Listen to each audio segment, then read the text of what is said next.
Welcome to Divyadarshini. నేను మీ వరలక్ష్మిని. ఇప్పుడు మనం సుజాత నగర్ లో ఉన్న ఒక బ్యూటీ పార్లర్ కి వచ్చామండి. Sujatha Nagar ICICI bank opposite లో ఉన్న జ్యోతిక హెర్బల్ బ్యూటీ పార్లర్ దగ్గర ఉన్నామండి.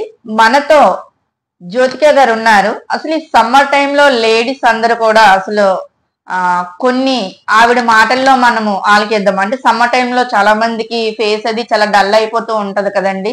చాలా మంది ఫీల్డ్ కి అది తిరుగుతుంటారు కదా. అలాంటి లేడీస్ కానీ లేదంటే ఇంట్లో ఉన్న వాళ్ళు కానీ అసలు ఫేస్ కోసము ఎటువంటి జాగ్రత్తలు తీసుకోవాలి ఏంటి అని అడిగి తెలుసుకుందాం. మనతో జ్యోతి గారు ఉన్నారు, మాట్లాడదాం.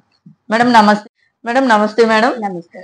మేడం, మా ప్రేక్షకులకి మీరు అంటే ఈ సమ్మర్ టైంలోని ఎక్కువ బయటని కూడా ఫీల్డ్ వర్క్ అని లేదంటే బాగా బయట తిరుగుతుంటారు కదా మేడం. ఫేస్ డల్ అయిపోవడం లేదంటే పాడైపోవడం అనేక సమస్యలతో బాధపడుతూ ఉంటారు, లేడీస్ అయినా ఎవరైనా. వాళ్ళ కోసం మా ప్రేక్షకులకి కొన్ని టిప్స్ చెప్పండి మీరు. కంపల్సరీ చెప్తానండి. లేడీస్కే కాదు, జెంట్స్ కూడా తీసుకోవాల్సిన జాగ్రత్తలు చెప్తాను. ప్రతి ఒక్కళ్ళు మెయిన్ ఫస్ట్ ఆఫ్ ఆల్ మనం తీసుకోవాల్సింది ఏంటంటే వాటర్ కంపల్సరీ ఎక్కువగా తీసుకోవాలి సమ్మర్లో. తర్వాత ఫ్రూట్స్ తీసుకోవాలి, బయట ఫుడ్స్ని అవాయిడ్ చేయాలి. కంపల్సరీ మనం బయటకు వెళ్తున్నప్పుడు సన్ స్క్రీన్ లోషన్ అప్లై చేసుకోవాలి. డేలో 1 టైం అయినా మనం ఐస్ క్యూబ్స్ తో ఐసింగ్ చేసుకోవాలి ఫేస్ అంతా. వీలైనంత వరకు కూడా మనం ఎన్నిసార్లు ఫేస్ వాష్ చేసుకుంటే అంత మంచిది. వాటర్ తో job holders up and down journeys చేసిన వాళ్ళు ఉంటారు. వాళ్ళు ఒక ఫేస్ వాష్ బ్యాగ్ లో పెట్టుకొని క్యారీ చేసుకుంటే చాలా మంచిది.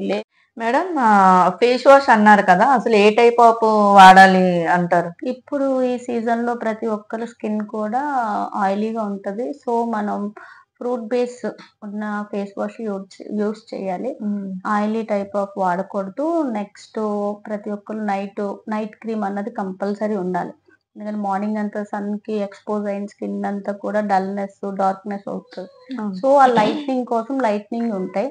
నైట్ క్రీమ్స్ యూస్ చేసుకుంటే కొంచెం వరకు మనం స్కిన్ డల్నెస్ అనేది, డార్క్నెస్ అనేది కంట్రోల్ చేస్తాం.